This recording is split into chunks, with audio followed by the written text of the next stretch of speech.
Hello and welcome to the Ice Guys. This is the show that takes you into the world of the National Hockey League. Every game, every day, from a betting perspective. With pro sports handicappers, Ian Cameron, Alex B. Smith, and various guests from the world of hockey and sports betting. And now, here's your host, Ian Cameron.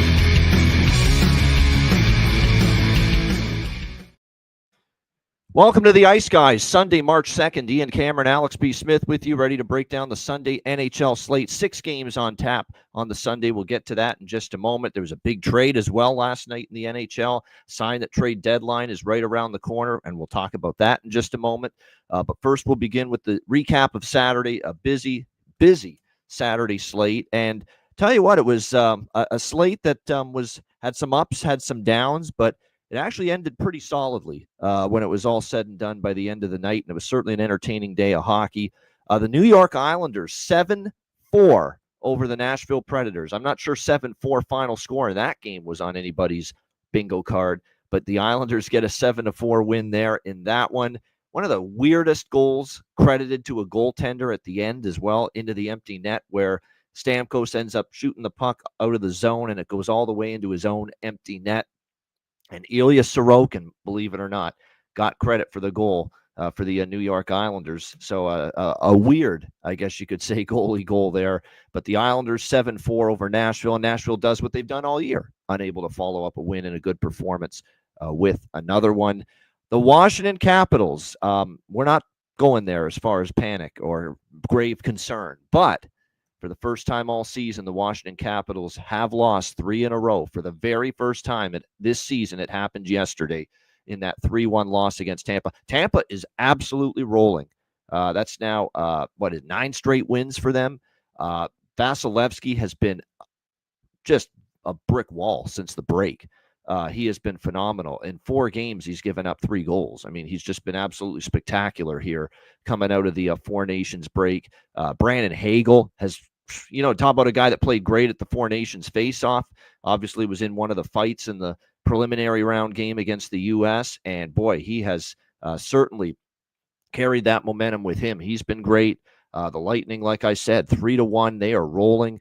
They are trying to, they are still in the hunt in the Atlantic. I know Toronto and Florida are still the 2 teams with the best chance to win that division, but don't sleep on Tampa Bay. They are still very much in that mix, and they are putting on one hell of a run right now. 3-1 against the Washington Capitals as they continue to play great hockey out of the break. The one goal, though, for Washington was Alex Ovechkin, who closes ever so closer now to the Wayne Gretzky all-time goal-scoring record.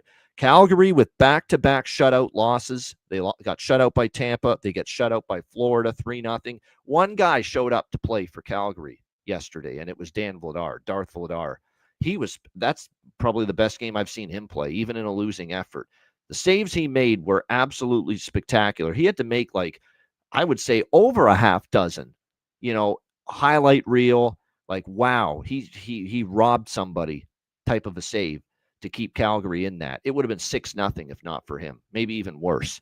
That's how bad it was for Calgary yesterday, but they had a chance because of Vladar, but Florida was by far the better team. Calgary felt like they were skating in quicksand that whole game, and Florida gets the 3-0 shutout win. So that's back-to-back shutout losses, and that means Calgary is in the super system play this afternoon against Carolina. Will they be worth a bet, though, in that super system play as far as the over? Stay tuned to find out, and I will give my opinion on that. Boston-Pittsburgh. Boston, I'll tell you what, it looked like Boston was just going to cruise along to a nice, quiet victory after the 2 goals they got early in the first period. But boy, oh boy, all of a sudden, Pittsburgh, rallies back, but Boston survives and hangs on for a 3-2 win there. The outdoor game, the Stadium Series, it's nice how they at least delayed the face-off until ESPN could get to the game, because ESPN had that Tennessee-Alabama finish, and they actually delayed the hockey a little bit, so just craziness. But it's nice that they were able to get to it before puck drop. They finally did, and it was a great spectacle, great environment. The crowd was into it, too. Every time Columbus had a great scoring chance, you could hear it really loudly on television. So it was a great environment. I mean, being led out to the ice by the mother of Johnny Gaudreau was spectacular.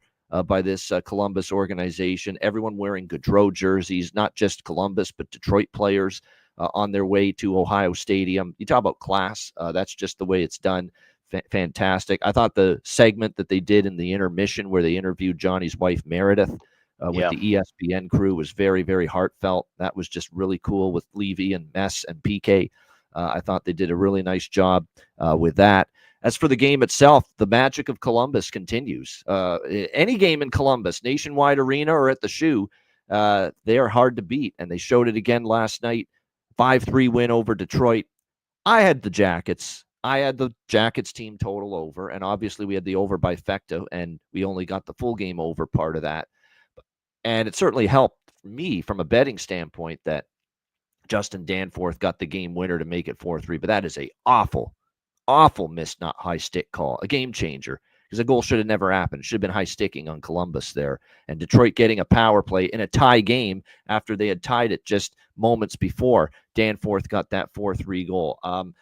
I always try to give the NHL refs a break because it is a damn hard sport to officiate because of the speed of it compared to the other sports. That's just a really, really tough miss, though, in a spot like that, in a critical moment in the game like that. And unfortunately, it goes against Detroit. Danforth scores 4-3, and then they put it away. Adam Fantilli into the empty net, which I like to see because I did take a goal prop for him. But, Alex, that was a great spectacle at Ohio Stadium, and the Columbus Blue Jackets, man. They look the part of a team that can make the playoffs. I'm not saying they will, but are you going to ask me right now the way they're playing with Merzlikins continuing to play some of the best net minding of his career right now for the Jackets as well? They are certainly capable of getting into the postseason. And like I said in our group chat, if you have any kind of heart or soul and you're a big-time hockey fan and you love great stories, how could you not be happy for what we're seeing with Columbus right now? Yeah, absolutely. I mean, it is an incredible story, and I was talking to a couple people before this game yesterday, and I said the narrative for Columbus in this particular game has changed maybe 3 or 4 times since this game was officially announced last year. Obviously, at the beginning, you're looking at okay, just Detroit, Columbus. We knew that Detroit would be one of those teams kind of in the middle of the wild card, but we didn't know what to expect from Columbus. Then the passing of Johnny Gaudreau, on top of all the different issues with the coaching changes and other moves that are being made, it seemed like we went into our season preview thinking Columbus is going to be a last place team, a lottery pick team, and who knows how bad things could get this year. Dean Evison comes in and like I said, his enthusiasm, his energy was infectious off the hop, and it has really taken over this Blue Jackets organization, this fan base, and that's the biggest win I've seen from Columbus since they finished the sweep against Tampa Bay years ago. That's easily one of the biggest wins in that franchise's entire history. And to have that moment that night, of course, like I said, historic Buckeye Stadium, and have a comeback win, even with it being a bad call. Now, my issue with that call is not so much the fact that okay, that stood and went in a goal. I actually don't have a problem with that play. Those are 3 players all colliding into one. One gets caught with a high stick. It was unintentional, and you let the play go on. I think that's fine. The problem is that's not how the rule is normally called, and that if we were to flip the rules to make that a legal play, I would be perfectly fine with it. But the fact that a high stick is a high stick, that should not have been the game-winning goal. I thought that game was destined for OT. When it was tied at 3, I was not expecting to see that, but I did have Columbus live, so lucky to cash that winner in that fashion. Also got Sir Patrick Kane anytime goal cashed in that one, so it was a lot of fun to watch. It was a profitable contest as well, but that was one of the better outdoor games. And even though we did get to miss some of the ceremonies, unless you flipped over to ESPN News, because I don't know why ESPN, a channel that's been showing college basketball for 40 years, why they've had issues now laying games out on a Saturday, where I've heard people, that's all I saw on Twitter, not just from people waiting for the hockey game, but people watching college basketball day says, why is everything layered over 5-10 minutes? Then you add in the fact you have a technical difficulty in one of the games. So it's just an absolute nightmare for ESPN, but a great job by both the Blue Jackets and the Red Wings. The uniforms looked great. Everything was cool with the event. So I'm sure that was another successful win as far as the grand scheme of neutral site and outdoor games goes for the league. Yeah, how about that Auburn, Kentucky disaster? My Yeah, goodness, I saw that. That brutal. like all of a sudden they never got back to the game. because just some technical difficulty. Just all of a sudden, the video feed, the cameras just poof gone. The only saving grace is that game was a blowout. Right. There's nothing hanging in the balance. It was all Auburn. But my goodness, what if that was a classic, which it could have been? What if that had been the Tennessee game? Yeah, exactly. So wow. Yeah, so it's debacle yesterday for ESPN. Yeah. My goodness, no doubt, not their finest hour yesterday with some of the production elements that we saw, no question. The night action yesterday, Ottawa 5-3 against San Jose. Thanks for scoring 2 in the second period, San Jose. We could have used one in the first period, but nevertheless, and look, San Jose took a 2-1 lead, but Ottawa just ripped through them in the third period. Sharks definitely looked like road fatigue kind of set in a little bit in that third period for sure. And a 5-3 win for the Ottawa Senators there. Yeah, as Jonathan's saying in the chat, told you it was a lock that Kirk Herbstreit would be on camera during that game last night. 100%. And his damn dog too. Yeah, and Peter Herbstreit. Yeah. Oh my God. Peter Herbstreit. Peter. I love dogs, but I love I love that he loves his dog. I do, but we've seen it a little too much at this point. Yeah. Just a little. That's all I'm saying. That's where we're at with that. And Marty Walsh is I don't know why he's there, honestly. Like I guess they want some Southern flavor. I don't know, because I know he does mostly college football and NASCAR stuff for ESPN. It's a weird fit. That's all I'm saying. It's a weird fit to do the mingle with the fans, I guess, and do some stories about that. But it was kind of odd there with that that they put that element in the broadcast. Edmonton, much needed. They needed a win in the worst way. And they get a 3-1 win against the Carolina Hurricanes. Look, Calvin Pickard was terrific. And Stu Skinner in game 1 of the Stanley Cup playoffs is going to be their goalie. But this does put some pressure now, because Skinner, has had some snafus. Pickard was good last night. Pickard, you don't trust him to do this consistently, but boy, last night he was good. Edmonton finally dug in defensively. Finally, the PK stepped up. Penalty kill won them that game. Carolina had power play chances. The Oiler penalty kill was great, and a much-needed win to get off the schneid for the Oilers last night, 3-1 over Carolina. Best bet winner for me, Montreal, 4-2 against Buffalo, plus 130. Alex had that as well. The Habs get the job done there against the Buffalo Sabres. Solid road win, and they have still yet to lose coming out of the Four Nations break. And a big dog winner for me with the Philadelphia Flyers, probably the best I've seen Ivan Fedotov play. A 2-1 shutout win against Winnipeg. I was on the Flyers, plus 192, great price. Alex and I were both on the draw in that game as well, plus 350. So you talk about a game that really helped the night for me. That Flyers-Jets game sure did. The draw and the dog, the big dog Flyers both cash in that 2-1 win. And look, this is the time of year you got to start trying to take a couple more shots against some of these bigger favorites. Because this is the time of year where even you're seeing teams like Winnipeg, teams like Washington, grinding, hacking, and wheezing a little bit, because they played so many games. Everyone's going to go through the grind a little bit, and it's not going to be easy for the better teams to beat even the inferior teams every single night. You're going to get inferior teams that might be battling for their playoff lives right now, like a Philadelphia is in that game last night. So you got to be open-minded and look to maybe take some big plus money prices, in some of these spots like I did last night with the Philadelphia Flyers against Winnipeg. No Blues in St. Louis right now, just smiles and good times. My goodness, another win for St. Louis last night, 4-1 over the Kings, and another game where Binnington gives up a goal or less. He was mediocre in the NHL before the season, before the Four Nations. He goes to Four Nations, he plays great.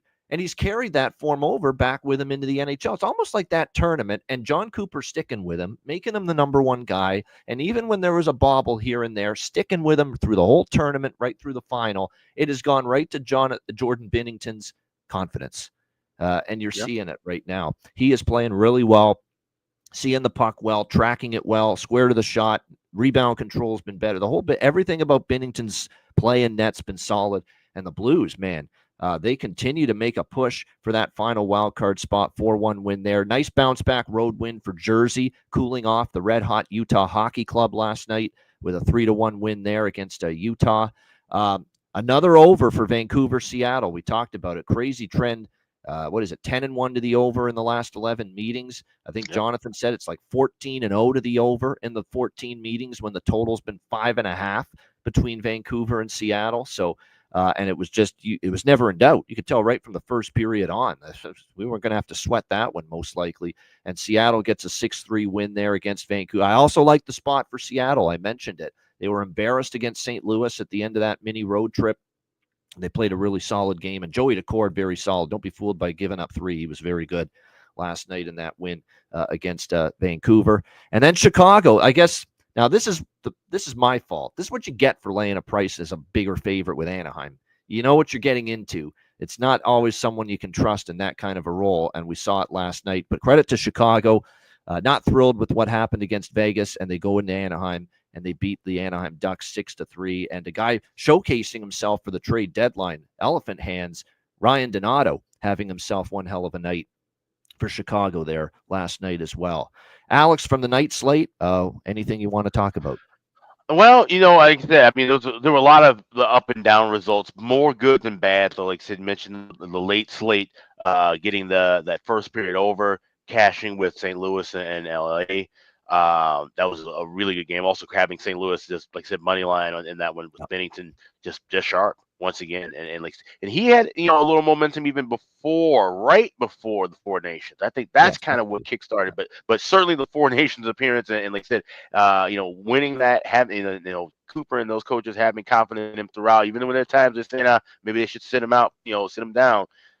But riding him through, that's clearly given him the motivation and confidence he needs now. We said that with that tournament, that there would be some guys who could, carry off that momentum. I think right now he's at the top of the list for sure. And there's several guys that we can say who have given a big boost of energy to their club. But obviously, having a number one goalie do that, and certainly with a team that's just a few points right at that wild card spot, that's massive. So big win for St. Louis and Bennington. The Seattle Vancouver, about as rocking share of a win as it gets. Like I said, still hasn't been a game between those two teams to have fewer than 6 goals. So it's something you just have to keep looking at, even if those two teams may be out of the playoff race the next time they meet one another, which we're kind of hoping those of us who have tickets for Vancouver to miss. Which would give them even less reason to play defense head-to-head. Exactly. And then you have the Hawks game where, like I said, it wasn't much to say about the Hawks when we were talking about this game 24 hours ago. Said we liked Anaheim. I liked them regulation. I didn't end up betting it because I had other plays that I ended up looking at live. So I never added anything on in this game at all. But I certainly did not look to bet Chicago in this spot. But they came out hot, and they had all the reason to come out hot, mainly because of the big trade that happened a little bit before that game started. And speaking of that trade, before we get to Sunday's action, we do want to talk about it because this isn't one of the minor trades like we had earlier in the day. This one moved the needle a little bit. Florida and Chicago. Seth Jones on his way to the Florida Panthers. It's been a trying season for him from a defensive standpoint. We know he can still quarterback a power play, move the puck, do all that kind of stuff, but certainly in his own end, he's had his troubles in Chicago. But what Florida does get in him is a veteran defenseman, someone that when he's on his game can really help this blue line, and he can blend in nicely. He doesn't have to carry the load here, kind of like he had to do that way more in Chicago than he's going to have to do here in Florida. He can blend in with Aaron Ekblad and Gus Forsling. I would be shocked if he isn't paired with Gus Forsling, who's a great defensive defenseman, kind of mask maybe some of the deficiencies that Seth Jones has in his own end, while Seth can be that rover, if you will, move that puck up the ice, do the offensive side of things. So I get it why Florida got him. There's no question. But you're right, Jonathan. Blackhawks were kind of celebrating the departure of Seth Jones with the contract, with the struggles, and knowing what you got back, which was a first-round pick from Kyle Davidson in the trade, to get that back, along with Spencer Knight, who, yes, has had all kinds of ups and downs, mental struggles off the ice, but when his mind is right, to me, his goaltending talent, going back years, as good as any prospect from that position. And the question now is going to be, can he realize that talent and potential here in Chicago, where he's going to get way more starts, way more opportunity, obviously, than he did backing up Sergei Bobrovsky in Florida. I'm still a believer in Spencer Knight. We can't just say it's he's going to be just a backup. Not yet. He's still only 23. We have to remember the struggles he endured off the ice, where he, worked with the player assistance program, to deal with those issues.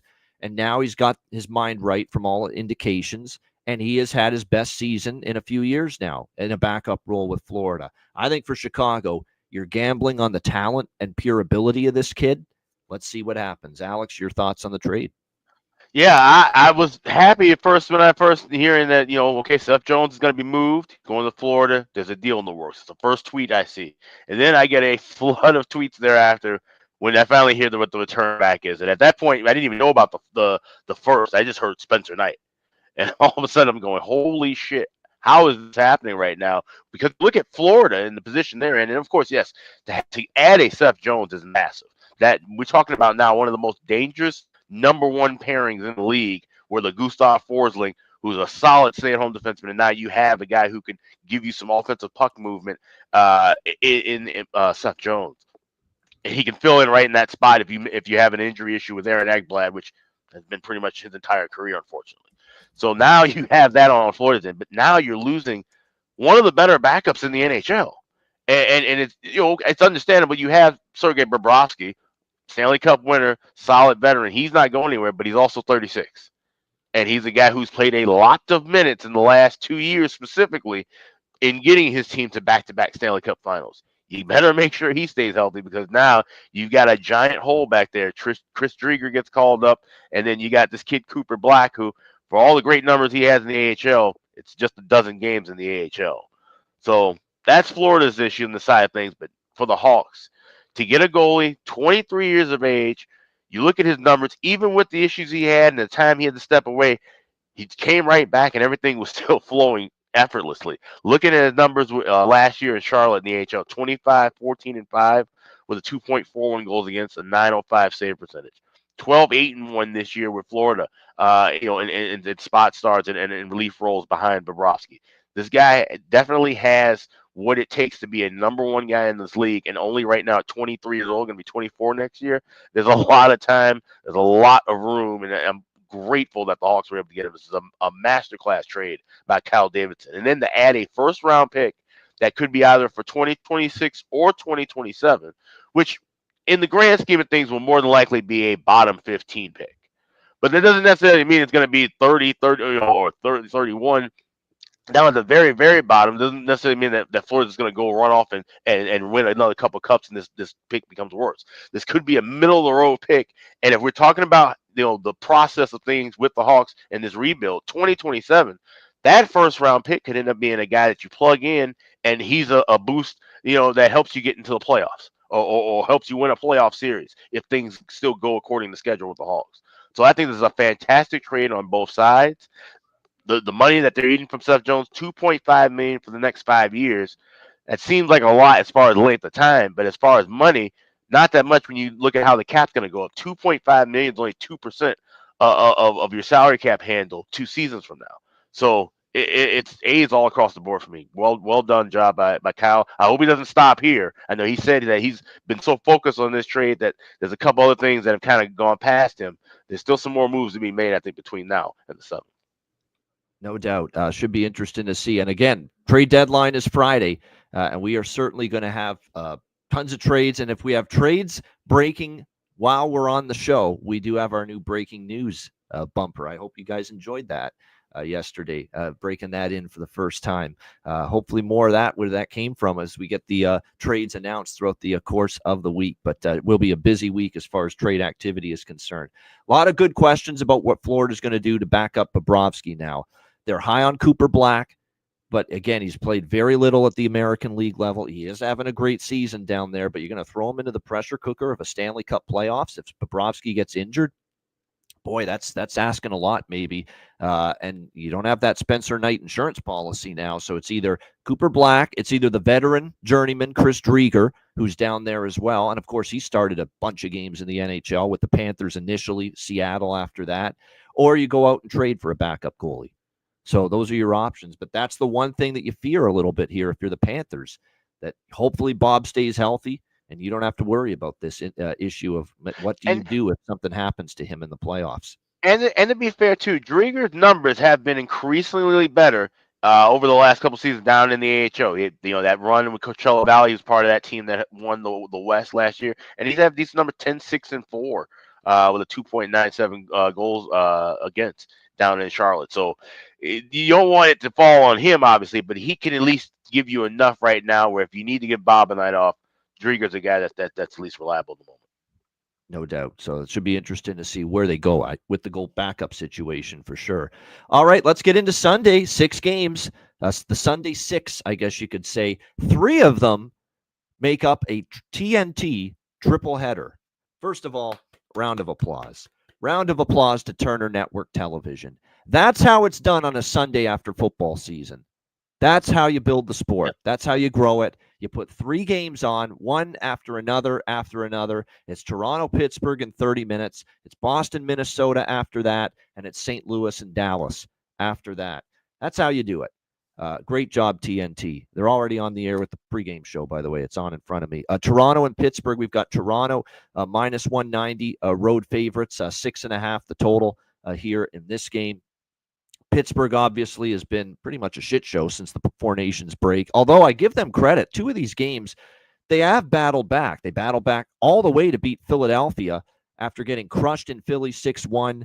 Nedeljkovic got yanked. They came back and they won in overtime 5-4 against the Flyers. And yesterday down 3-2, they came back, made it interesting, but the Bruins end up hanging on for a 3-2 win over the Penguins. Penguins now, like I said, a pretty bad 1-4 in their 5 games since the Four Nations break, and the only win was that comeback that they had against the Philadelphia Flyers. We'll see how they fare here against obviously a Toronto team that has not lost since the Four Nations break. Carolina, Chicago, Boston, New York Rangers, 4 consecutive victories for the Leafs. They didn't play great against Boston, especially in the first and second period. And they didn't play great against the Rangers either, quite honestly. But they found ways to win, and it's a sign of why some people are drinking the Kool-Aid, despite the franchise being cursed, that maybe Toronto's right there as far as a contender to win the Stanley Cup this year. You look at this matchup against Pittsburgh. This is a back-to-back for the Penguins. It kind of feels like a back-to-back for Toronto because they go from Friday night to early Sunday afternoon. But certainly it's a really quick turnaround for Pittsburgh because they played at 3 p.m. Eastern yesterday against Boston, and now you're playing a 1 p.m. Eastern start today. Now, the good news is for them, there's no travel, both games in Pittsburgh, but still, it's a pretty tough turnaround. Pittsburgh's not defending right now. We've talked about that. 3 goals is actually a good that's actually a high water mark for Pittsburgh, only giving up 3 in the loss against Boston. But now you got to deal with, obviously, a Leaf team that's got firepower. I like Toronto team total. It's a very cheap price. I think that's the best option. I mean, I don't want to get involved with Toronto at a minus 190 price here in this game, but certainly if Toronto's going to win this game, there's a damn good chance they score 4 goals against a horrific Pittsburgh team defensively and a Pittsburgh team that's likely going to have Yoel Blomqvist in net this afternoon, with this being a back-to-back for them. And, of course, Joseph Woll will get the start here this afternoon for the Toronto Maple Leafs. And like I said, Stolarz has been great, but Woll's very capable as well. He's had a solid season. That being said, Toronto team total is very reasonable. As low as minus 112 is the price you can get with the Leafs team total over 3.5. I like that. I think, if Toronto wins, they're scoring 4 goals more than likely. And like I said, other than the Boston game, Pittsburgh's given up 8, 5, 6, and 4 in all the other games since the Four Nations break. And Toronto has scored at least 4 in 3 of the 4 games since the Four Nations break. So I like the Leafs team total. Alex, what do you think here? Leafs, Penguins. Yeah, I'm gonna add that Leafs team total over. I'm seeing 3.5, like I said, minus 116 at FanDuel. I'm gonna add that to what I have at BetMGM already, which is Leafs tied with over 4.5 minus 120. I do like playing those parlays sometimes in some of these games, and I can see where 3-2 we get there, 4-2 we get there. So I'll take a shot at that. 4.5 over combined with the Leafs money line. That's available at MGM as a pregame parlay, and then I'll add Leafs team total over 3.5 minus 116 at FanDuel.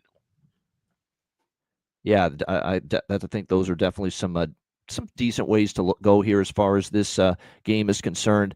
Obviously, when you look at this matchup, Toronto's won 5 of the last 7. They've done pretty well, obviously, head-to-head against the Blomqvist.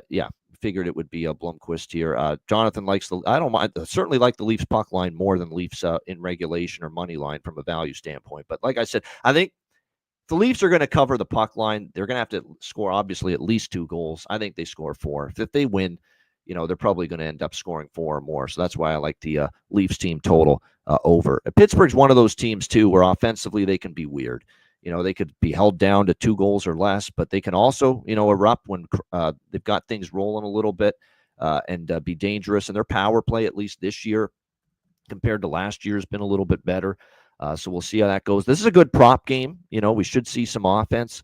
Crosby's in. I haven't heard anything otherwise. I assume that he's in. But Raquel has been very good lately. Kevin Hayes has been shooting the puck a lot more lately. I mean, if I'm Jonathan Davis, I go back to the well with Mr. Tomasino. Mr. Phil Tomasino. Yeah, I would. Absolutely. He's been terrific. Nyes is worth a look. I like with Matthew Nyes, he's been struggling to score lately. He gets the big game-winning goal against the Rangers. I like that situation where, a guy's been struggling and he finally gets to the back of the net. So Nyes, and I'm going back to the well once again. Missed out on the 2 players that have been really picking it up lately for the Leafs. Neither one scored on Friday night, but I'm going back to the well with them. Holmberg and Nick Robertson for the Toronto Maple Leafs. I'm going to try the Nick Robertson, Jason Robertson parlay one more time, too. Why not? They're both playing today and both part of the TNT triple header. Leafs and Nick Robertson, Jason Robertson and Dallas later on. So I'm going to try that one more time, 15-1 there. It'd be interesting if they mentioned that at any point during the triple header today. I'm sure, no doubt, but I'm going to give it a shot one more time, rolling that dice. All right, Boston and Minnesota. We've got Minnesota minus 150, home favorites, 5.5 the total. This is the second game of the triple header on TNT, 3:30 p.m. Eastern time. Minnesota, look, that was just such a brutal back-to-back. You know how tough that is. Utah, Colorado, thin air altitude, back-to-back nights when you're a little depleted still as far as injuries are concerned, when you're missing the likes of Kaprizov and Joel Eriksson-Ek. Ryan Hartman's still out. And to make matters worse now, Jonas Brodin's back on the injured list. God almighty, this guy. I feel bad for him, but that's not actually something we should be laughing at. But my gosh, it's just one injury after another. He left the game in the 3rd period with an undisclosed injury against Colorado. Game time decision as far as this game here tonight. So I look at this as a situation where now, I'm not laying minus 150 with Minnesota. That being said, Boston's on a back-to-back. Brad Marchand left the game against Pittsburgh yesterday due to an injury. The captain, he's day-to-day. Trent Frederick's still out. Lindholm and McAvoy still out on the blue line. With this being a back-to-back, they haven't ruled him out yet for the game this afternoon, but I get the feeling they may err on the side of caution and keep him out for this game today, Brad Marchand. Not confirmed, but it's definitely a possibility. I like the draw here. I think it's a draw candidate. You could see, obviously, East versus West. Both teams are in their own races. So I think when you look at it, if we get a game that's tied late in the 3rd, get that game to OT, get the point secured, kind of becomes the mindset that takes over. So nothing side or total, but I do think the draw is worth a look here. Bruins and Wild, and you can get that at upwards of plus 325 right now at Pinnacle. So, considering that we're starting to see some of these draw prices lately, plus 300 or even below that, to get plus 325 is pretty solid as far as that's concerned. And yes, the guy they got in the trade with Nashville is going to probably make his Minnesota Wild debut. And look, they're looking for a little more offense now. He should be in the lineup. What's troubling you, Gus? What's troubling Gus? Gus Nyquist for the Minnesota Wild. Looks like he'll be in for the first time as a member of the Minnesota Wild this afternoon. Goaltending, we don't have them confirmed yet. Actually, we have Swayman confirmed. Jeremy Swayman for Boston. Philip Gustafson projected, but not confirmed yet for Minnesota. Alex, what do you think here? Game 2 of the TNT triple header, Bruins Wild. Yeah, the return of Gustav Nyquist, of course, he had a previous stint with Minnesota, and that's supposed to be the offensive boost that they're going to be looking for in this game and beyond.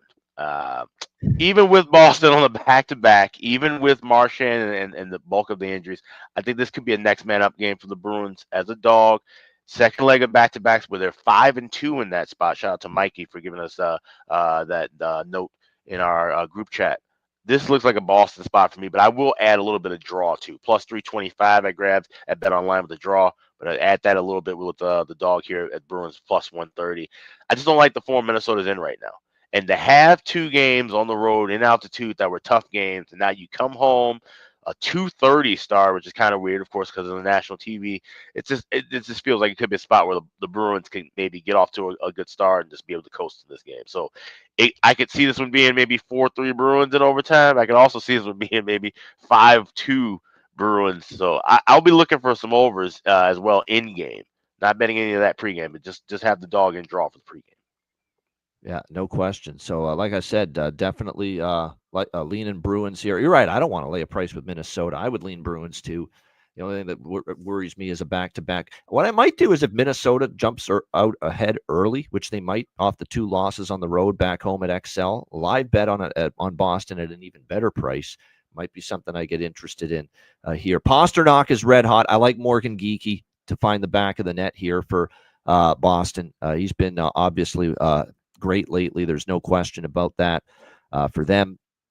On the Minnesota side of the equation, you got it's kind of scoring by committee right now with who's out of the lineup. So you got to have Boldy chip in. Zuccarello's got to be good. Marco Rossi's got to give you something. You got to try to get, Freddie Gaudreau scores the other night for Minnesota. You need some more of that as well. So like I said, it's got to be by committee right now for this Minnesota Wild team. And yes, Jonathan in the chat saying Wild are 7-0 to the under on Sundays. Bruins 19-10 to the over as an underdog. So kind of conflicting totals trends here, which is why I'm off the total. I have zero opinion on it. I'm not recommending a lean to the over. I'm not recommending a lean to the under. And that's why I'm just waiting until in game. I want to see what the pace is looking like. So. Yeah, no doubt. Sometimes just watching it and using the eye test is the best way to go before jumping in. All right, Calgary, Carolina. This is the another afternoon game. This one not part of the TNT coverage.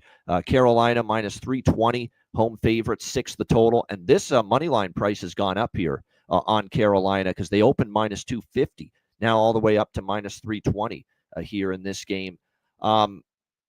So we've got a conundrum here. I know Calgary, and JD pointed this out yesterday. Off a loss, Calgary has been phenomenal with under the total in their next game off a loss. But Calgary's also in a super system play here in this matchup against the Carolina Hurricanes off back-to-back shutout losses. And the super system play has been pretty good this season as far as goal in the first 10 minutes and first period over, full game over, all the things we talk about with the super system play. It's been more hit than miss with that. And the way I see it, now that you've been blanked in 2 games in a row, and I watched that Florida game yesterday, Calgary didn't muster any shots in the first 2 periods. They weren't in the offensive zone at all in the first 2 periods. If you're Ryan Uska, you got to tell these guys, skate, shoot the puck, move your feet, be aggressive offensively, because we can't win games not scoring a goal like we did against Tampa Bay and Florida the last 2. So I think you've got to come out with an aggressive offensive approach. And yes, Calgary's not a team I love betting overs. And obviously maybe the drought continues here this afternoon with their offense, which has been blank now in these back-to-back road games in Florida. But I'm going to take a shot here with the super system play. Goal in the first 10, first period over, full game over, and a little bit on Calgary to score in the first period now that this price for Carolina is above minus 300. 31-21 on the season for underdogs scoring in the first period, facing a minus 300 or better favorite. That's 31-21 this season. So this is not a super system play I'm hammering or unloading on. But like I said, I am going to bet it today. I stayed off it yesterday, and I warned everybody to stay off. I wasn't feeling it yesterday with Calgary, Florida over first period full game, and I made the right decision. I am feeling it a little bit more today in this game against and plus look, Carolina, they only scored 1 goal in a loss to Edmonton last night. You think that's going to be satisfactory for Rod Brindamore and company? No, they should want to push for more offense today coming off a loss like that. So I'm buying in to the overs today in the super system play with Calgary in this game, unlike the game yesterday against Florida. So we'll do goal in the first 10, first period over, full game over, and we'll also do the little bit on Calgary to score in the first 20 minutes. of this game. I think you got to throw the kitchen sink at likely Pyotr Kochetkov, who's going to be in net with Anderson getting the nod last night, because you got to do something to get this offense rolling. Because if you're Huska, if you're Kadri, Huberto, anybody on that team, you can't win games being shut out. So you got to push here a little bit for more offense moving forward starting today. Alex, what do you think here? And by the way, it should be Dustin Wolf. I get it on the back-to-back. So that's always the fear when you're talking about overs with that guy in net. I get it. But I think if you're Calgary, you've got to be more aggressive, pinch a little bit more. And the one thing, too, if you pinch a little bit more, Alex, you're going to put Dustin Wolf in a spot where he's going to face more high-danger chances, more odd-man rushes, more, tougher saves he's going to have to make on the back end. So that could lead this to be more of a up-and-down affair. And because I think they almost have to say, you know what, I know we want to be defense first, but can't play like you did yesterday and win a hockey game. Alex, what do you think here? Flames, Hurricanes. So I'm staying away from the total in this one. You make great, compelling arguments, obviously, with the super system and the fact, and I agree with you on both teams having the push pace, but certainly more with Calgary. I really love the spots here with Calgary first period to score a goal. Like I said, I got minus 116 with that. Calgary to score in the first 10 minutes. I got that plus 200. In Carolina, and there's 7 spots where they've been favored minus 300 or higher. They've given up a goal in the first 10 minutes at 6 of them. So we've seen that occur. Just a goal in the first 10 minutes, I should say, occur. They've given up 3 goals to the underdog within that range as well. So both of those plays I like more than anything. First period over, full game over. And I did take a shot with Calgary plus 260. The fact that this is a Wolf star, like I said, and then we weren't quite sure yesterday if Bedard played well, but you're talking about 235 to 260 at that range. Wolf is certainly a live goalie to bet on. And a Carolina team that, yes, they shoot often, right? We see the high volume of shots, but the quality is not always there. And especially in the spot like this where they're at home, Sunday early evening, as a big favorite, we've seen them lay eggs in this spot.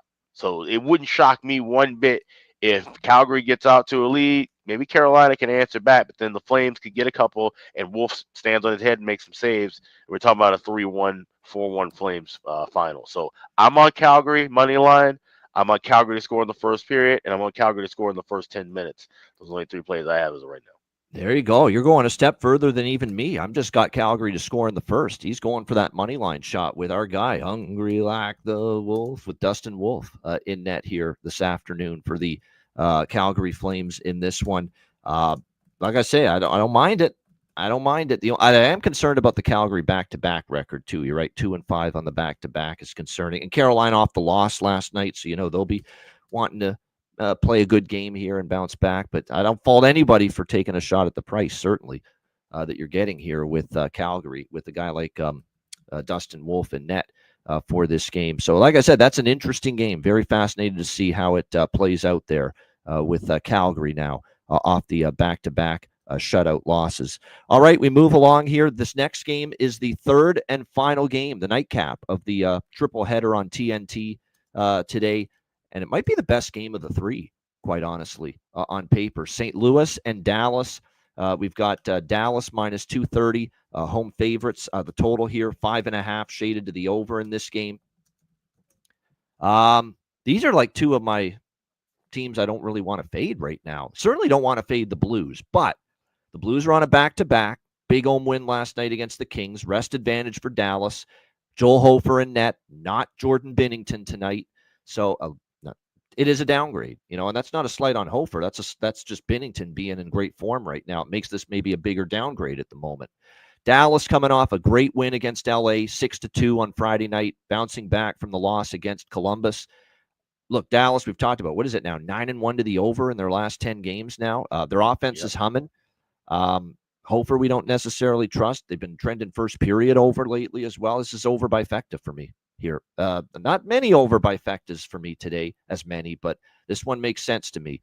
Over 1.5, over 5.5, your Blues and Stars. Just got to ride it. 9 of 10 overs for Dallas coming into this one here today. Yeah, Parayko is a great goal prop, man. Self-made 89, 100%. He's shooting the puck a lot. Scored multiple times now since the Four Nations break. I have no argument there. Colton Parayko. Thomas Harley, who's taken all the minutes and power play time and 5-on-5 time with Miro Heiskanen out. He got 2 points against LA. whether it's a goal prop, assist prop. I think the over 1.5 points with Thomas Harley is a good bet again. I hit a plus 600 on Harley over 1.5 points on Friday night. I think it's worth a shot here in this one. Now, I know we've got some series under trends with the Stars and the Blues. That's the one thing I do want to mention for people that might be a little hesitant on the overs. But with the way Dallas has been trending, I always value current form more than history. And with Dallas, I mean, 9 of the last 10 have gone over. So I look at that and say there's something to that. And it's their offense and their power play has been great. So, yeah, I'll go over by Fecta here. Nothing on the side. Don't really want to fade either team. Some good props. Like I said, Harley, Parayko, Holloway. He's starting to heat up for the St. Louis Blues right now. Worth a look. And then, of course, on the Dallas side, Jason Robertson, either solo goal prop, put him in that parlay with Nick, his brother, which I'm going to do. You got other players heating up. Wyatt Johnston's finally getting it rolling. Stankoven, I think, might be on the fringe of a heater. Any Duchesne, is always worth a look. So a good prop game. Alex, what do you think here? St. Louis, Dallas. Yeah, there's been a very weird trend in this series, not only of games going under, but specifically 2-1 final scores, which we were all kind of looking and joking about in the chat a bit. So there's plus 2,400 if you believe this could be a 1-1 draw after 60 minutes. I'm not betting that. I do like a draw, however, and I'm seeing as high as plus 370. Somebody in the chat said they got plus 400 on the draw, as we've seen 4 of the last 7 meetings go past regulation, and even those 3 that didn't. 2-0, 2-0, 2-1, 4-3 finals. So we've seen 1-goal games, 2-goal games in just about every meeting with these two. Close battles, both fighting for playoff positioning within the division. This has draw season written all over it. But I do have the first period over already in pocket, minus 120. I cashed with both of these teams already this week. I think we could see some pace early, and maybe we look for the under in game. Maybe if we get 2 or 3 goals in the first period, then this might slow down a little bit. So that's where I'm going to be kind of looking for goals early, and maybe we see this kind of crater, and I might grab a live under at an adjusted price. Of course, that would be something I add in the live chat over at patreon.com/iceguys. And I like that our members are starting to get the chat going, communicate and the discussion Definitely, back and forth going in that chat on the Patreon page. So that's great to see. Alex and I will do our best to get in there on occasion, posting live bets, but that's your chat. Make sure you make the most of it and exchange opinions and all that. So no doubt, good to see that humming now a little bit as well. Yeah, Thomas Harley, and we got to shout out Matt Robinson, who of course is a big Dallas Stars fan. He was the first one to mention. Thomas Harley props are going to have great value with Miro Heiskanen out, and it has certainly played out that way, no doubt. With what we've seen of late, that's a good game. And I do want to mention this because the guy calling this game, this travel schedule. I don't know how he does it. Because John Forsland does Seattle games. He's calling this game with Edzo for TNT tonight, St. Louis and Dallas. And I'm telling you what, right now, he did 2 games in Florida, Tampa in Florida for Seattle television last weekend. He did Sharks Jets on Prime on Monday. He did another Seattle game on Tuesday. He did Canucks Kings on TNT last Wednesday. He finally had some time off, and then he did the Canucks Kraken last night, Seattle television. He's doing Blue Stars TNT tonight. Amazon Prime Sharks Leafs Monday night, and he's back to Seattle Tuesday night when Minnesota plays there. That's dedication and air miles, baby, as I said in our chat. Yeah, it is. That's a lot. Mrs. Forsland is a saint, clearly, to allow that to happen. Yeah, that's a lot of damn travel. That's a lot of damn work. Yeah, so kudos to him. That's a lot of games for Mr. Forsland. There's no doubt. All right, we move along here on this Sunday. We've got Nashville and the New York Rangers. Next up, we've got the Rangers minus 160 home favorites, or actually upwards of minus 190 is what we're looking. Actually, it's dropped a bit, more closer to minus 170 now with the Rangers. Total in this one sitting at 6, shaded to the over. I mean, what do you do with this game? I mean, how do you lay a price like this with the New York Rangers? Not me, obviously. But you want to trust the Nashville Predators either on a back-to-back? Now, they did have a bad game yesterday. Will they have a better performance? And they are kind of one of those teams where once in a while when, they're off that kind of a bad game, they'll show something a lot better next time out. And it's not like the Rangers can be trusted defensively.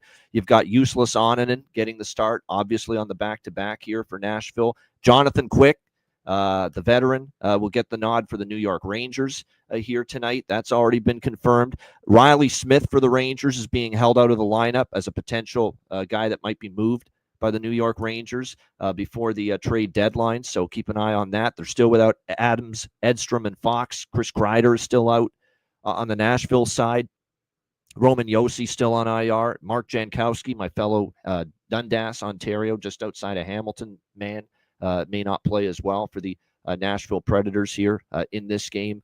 This is Nashville or pass. I mean, it's one of those games where it's two flighty teams. You take the dog or you pass in a game like this. But I'm not putting money on Useless Onanen right now with his play in net right now for the Nashville Predators. And from a total standpoint, I knew it was a shootout yesterday, 7-4, but it's not a team routinely we can trust for offense, Nashville. And it's just a game I don't have a strong feel for, side or total. I'll be brutally honest with you. I would lean Preds. Maybe you want to take a shot with the draw. Could it get there as far as overtime's concerned? Yeah, but the problem is there hasn't been a lot of draw history either between these two teams. And you know what's weird too is that there's no real strong home road patterns.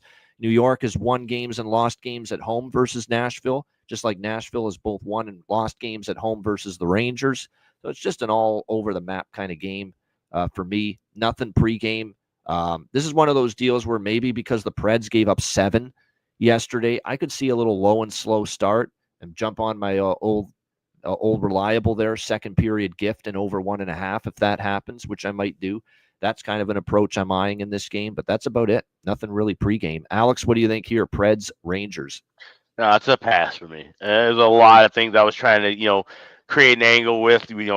Nashville's awful on the second leg of backs-to-backs, 3-6-1. Been shut out 4 times in that spot, but I'm like, do I believe Jonathan Quick, 39-year-old Jonathan Quick's going to get a shutout in this game? Not really. I'm not willing to even take a shot there at 12-1 on it. So this is a pass for me. Yeah, I could. I don't blame you at all for that. I'm passing as of now. Live bet, maybe I get involved, but nothing pregame as of right. I will say this though, as I look back on Onanen's numbers, 5-4-4-5. The goals he's allowed in his last 4 starts. So maybe Rangers team total. Like if you're going to bet the Rangers, for the love of God, take their team total over 3.5. Right. Oh yeah. Laying minus 170 with them because they're probably going to score 4 if they win. And Onanen's been giving up 4. So there we go. I'll throw out a lean. I probably won't bet it, but I'll throw out a lean. Rangers team total over 3.5. I mean, he's just been giving up 4 routinely. This Eustace Onanen here for the Nashville Predators. So that might open the door for the Rangers to get the 4 goals they need. All right, final game of this Sunday slate, the nightcap, 8 p.m. Eastern, New Jersey and Vegas. Tough back-to-back for the Devils, being in Utah last night, and now they are in Vegas tonight against the Golden Knights. Vegas minus 170, home favorites. The total here sitting at 5.5, shaded to the over in this game. Man, it's going to be Jake Allen tonight because they played Nico Dawes last night and started him in the game against Utah. Jake Allen will be in net. He had kind of had a temper tantrum at the end of that game. He played great against Colorado in the loss earlier this week, but he was bombarded with shots. I don't think he was thrilled with the defensive play in front of him in that game, and he kind of stormed off. He'll get the start tonight. We'll see how he fares. Like I said, he did give up 5, but like I said, the defensive play was pretty.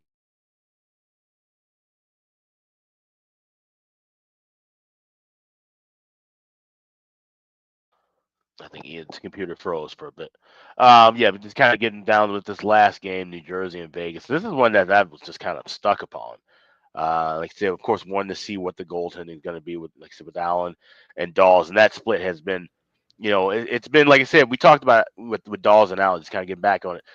Those 2 goalies, they're hard to read on a game-to-game basis. And like I said, the differences are so minimal at times, but yet they both can be really bad, or they can have some quality efforts.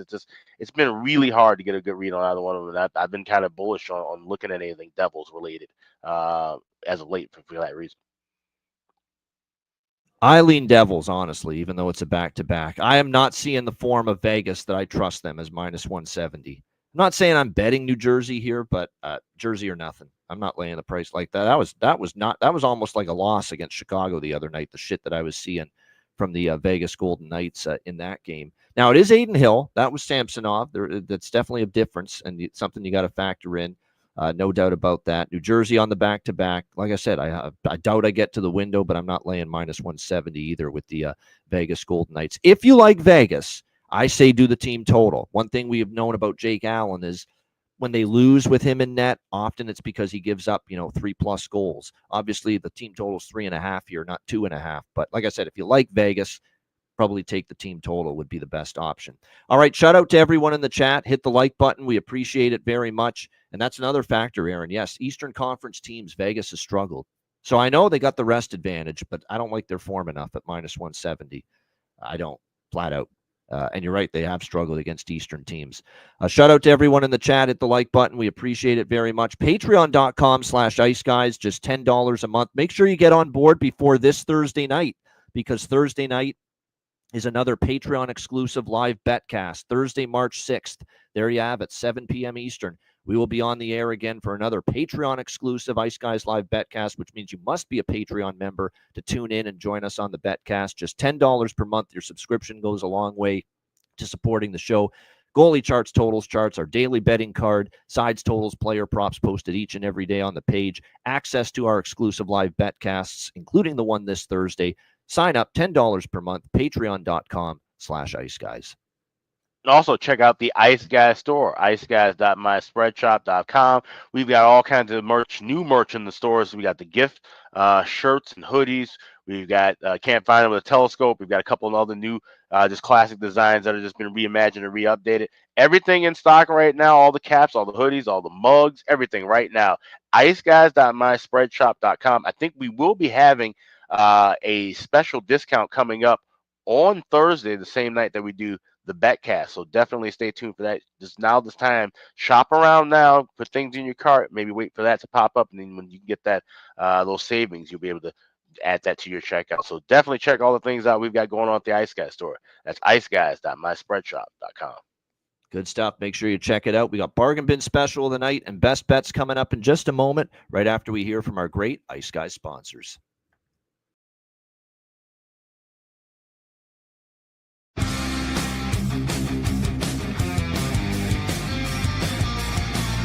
Support for the Ice Guys podcast is provided by Boston Hemp Incorporated, Tailgaters Social, and a big thank you to all that subscribe to the Ice Guys Patreon page.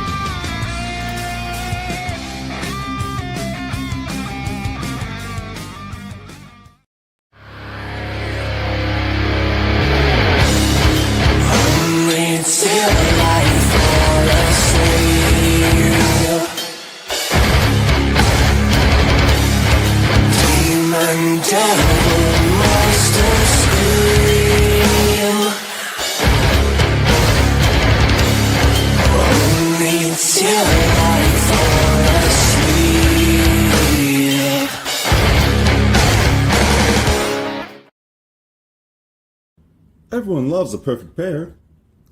Bacon and eggs. Thunder and lightning. Mario and Luigi. A hot dog with fries. Ian and Alex B. That's right. Everyone loves a perfect pair. So why not pair up your game nights with Boston Hemp? From exotic flower to concentrates and edible products. You'd be hard-pressed to find a better pairing than Boston Hemp and hockey. Check them out today at bostonhempinc.com. That's bostonhempinc.com.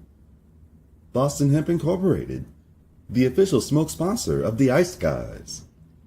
Void where prohibited by law. Not available outside of the United States. Must be 21 or over to obtain products. Check your local regulations to see if Boston Hemp is available in your area. Shout out to all our great sponsors, including Boston Hemp Inc. Get 20% off all orders on the website using the promo code IceGuys at bostonhempinc.com. All right, Bargain Bin Special of the night for this Sunday NHL slate. 6 games, pretty good for a Sunday. And this is going to be the norm, 6 games or more on most Sundays the rest of the regular season. Alex, Bargain Bin Special of the night, what do you like? Yeah, well, let's head up the street to XL Energy Center. You got Boston taking on the Wild. I'm looking at Charlie Coyle to get a goal. He said, some guys got to step up and deliver. We might have Marchand out, but I'm seeing him plus 410 at FanDuel, plus 425 at Bet365. You have that available. Charlie Coyle, anytime goal scorer for the Boston Bruins. That's my Sunday bargain bin special. There you go. Charlie Coyle for the Boston Bruins for Alex P. Smith with his bargain bin special of the night. Going, of course, back to Minnesota, a team that he started his career with, obviously, the Minnesota Wild. So you do have the former team angle in play with that one as the bargain bin special of the night. My bargain bin special of the night for this slate, I'm going to end up going to, let me see if it's bargain bin worthy because I've got him on the radar. Yeah, Holloway, an old friend. We're going to revisit Dylan Holloway for the St. Louis Blues, plus 350, best price available at BetMGM. You can also find it, at plus a little over plus 300 at a couple spots. FanDuel plus 330. Dylan Holloway starting to heat it up again for the St. Louis Blues here coming out of the Four Nations break. So there you have it. Bargain bin special of the night. An old friend who's cashed for me multiple times in this segment. Dylan Holloway, St. Louis Blues, plus 350 for bargain bin special of the night. All right, best bets here for this Sunday NHL card. Alex, best bet, what do you like? Head down to Raleigh. You got Calgary taking on Carolina. And listen, when you have two games where you can't score a goal, the biggest note that you have to remember is that it starts with one. You got to get one goal, preferably get a goal early. So I'm going for the Calgary Flames. Give me a goal in the first period and get minus 115, basically playing a half a goal within the first period on the Calgary Flames. Scoring a goal there, that's my Sunday best bet. There you go. Calgary Flames to get a goal in the first period. That's not my best bet, but it's on my card as well. Calgary to get a goal in the first period in that minus 115 range. Best bet for Alex B. Smith. Toronto just scored 1-0 Leafs in the first few minutes. And of all people to score, the guy that hasn't been able to put the puck in the ocean this season, Max Domi. Man, that's got to feel good for him and a weight off his shoulders. He gets the Leafs on the board. And birthday boy, as well. And Max Domi with giving Toronto the 1-0 lead there. All right, best bet for me for this Sunday slate. Let's go to that St. Louis Dallas.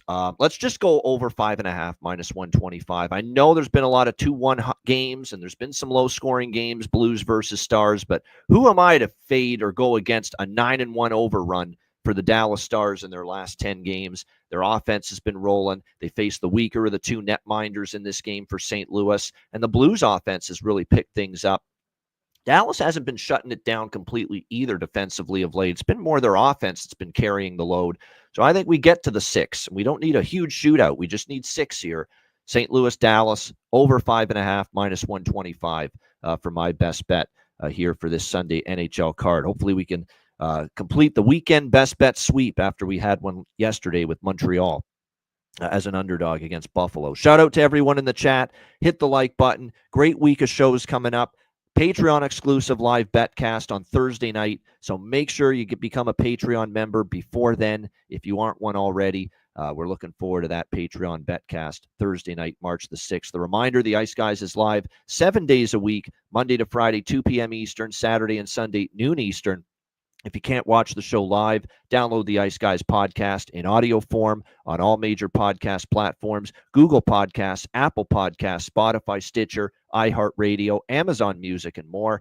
Download the Ice Guys podcast when you can't watch the show live. For Alex B. Smith, I'm Ian Cameron. Have a great Sunday. Enjoy the games and good luck, and we'll see you tomorrow, 2 p.m. Eastern on Monday for another edition of the Ice Guys.